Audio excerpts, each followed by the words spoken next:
ದೇವರಾಯನದುರ್ಗದಲ್ಲಿ 11 ಕೋತಿಗಳ ಶವ ಪತ್ತೆ ಕೇಸ್.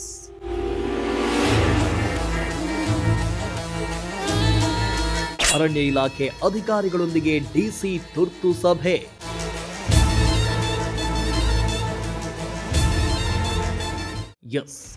ಪ್ರಕೃತಿ ಸೌಂದರ್ಯಕ್ಕೆ ಹೆಸರಾದ ತುಮಕೂರು ಗ್ರಾಮಾಂತರದ ದೇವರಾಯನದುರ್ಗದ ಮೀಸಲು ಅರಣ್ಯ ಪ್ರದೇಶದಲ್ಲಿ ಹೃದಯ ವಿದ್ರಾವಕ ಘಟನೆ ನಡೆದಿದೆ. ಪ್ರಸಿದ್ಧ ಪ್ರವಾಸಿ ತಾಣವಾದ ನಾಮದ ಚಿಲುಮೆ ಬಳಿ ಏಕಕಾಲಕ್ಕೆ 11 ಕೋತಿಗಳ ಶವವಾಗಿ ಪತ್ತೆಯಾಗಿದ್ದು ಹಲವು ಅನುಮಾನಕ್ಕೆ ಕಾರಣವಾಗಿದೆ.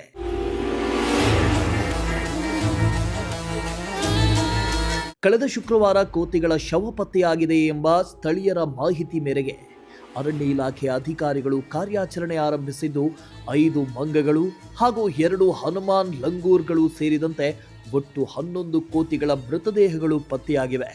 ಒಂದೇ ಪ್ರದೇಶದಲ್ಲಿ ಇಷ್ಟೊಂದು ಸಂಖ್ಯೆಯಲ್ಲಿ ಕೋತಿಗಳು ಸತ್ತಿರುವುದರ ಬಗ್ಗೆ ಹಲವು ಅನುಮಾನಗಳು ಮೂಡಿದೆ. ಇನ್ನು ಮೃತ ಕೋತಿಗಳ ದೇಹದ ಮೇಲೆ ಯಾವುದೇ ಗಾಯದ ಗುರುತುಗಳು ಕಂಡುಬಂದಿಲ್ಲ. ಹೀಗಾಗಿ ವಿಷಪೂರಿತ ಆಹಾರ ಅಥವಾ ನೀರು ಸೇವಿಸಿ ಕೋತಿಗಳು ಸಾವನ್ನಪ್ಪಿರುವ ಶಂಕೆ ವ್ಯಕ್ತವಾಗಿದ್ದು ಅರಣ್ಯಾಧಿಕಾರಿಗಳು ಮರಣೋತ್ತರ ಪರೀಕ್ಷೆ ನಡೆಸಿ ಮಾದರಿಗಳನ್ನು ಎಫ್ಎಸ್ಎಲ್ ಪ್ರಯೋಗಾಲಯಕ್ಕೆ ಕಳುಹಿಸಿದ್ದಾರೆ.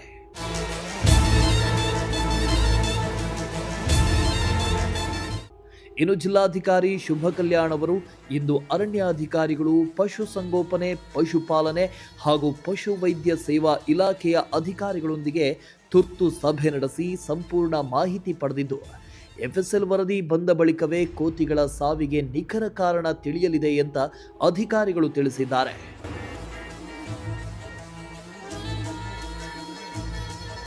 ಇನ್ನು ಇತ್ತೀಚಿನ ದಿನಗಳಲ್ಲಿ ದೇವರಾಯನದುರ್ಗ ಸುತ್ತಮುತ್ತ ಜನವಸತಿಗಳು ಹೆಚ್ಚುತ್ತಿದ್ದು ಅರಣ್ಯಕ್ಕೆ ತೀರಾ ಹತ್ತಿರವಾಗ್ತಿದೆ. ಇದರಿಂದ ಕಾಡಿನಲ್ಲಿ ಆಹಾರ ಮತ್ತು ನೀರಿನ ಕೊರತೆ ಉಂಟಾಗಿ ವನ್ಯಜೀವಿಗಳು ಗ್ರಾಮಗಳತ್ತ ಲಗ್ಗೆ ಏರ್ತಿವೆ. ಇದರಿಂದ ಬೆಳೆ ನಷ್ಟ ಹಾಗೂ ಮನೆಗಳಿಗೆ ತೊಂದರೆಯಾಗ್ತಾ ಇದ್ದು ಇದೇ ಕೋತಿಗಳ ಸಾವಿಗೆ ಕಾರಣವಾಗ್ತಾ ಇದೆಯಾ ಅನ್ನೋ ಶಂಕೆ ಕೂಡ ವ್ಯಕ್ತವಾಗಿದೆ. ಕ್ಯಾಮರಾ ಪರ್ಸನ್ ಸಂಜಯ್ ಜೊತೆ ದೀಪಕ್, ಪ್ರಜಾಶಕ್ತಿ ಟಿವಿ, ತುಮಕೂರು.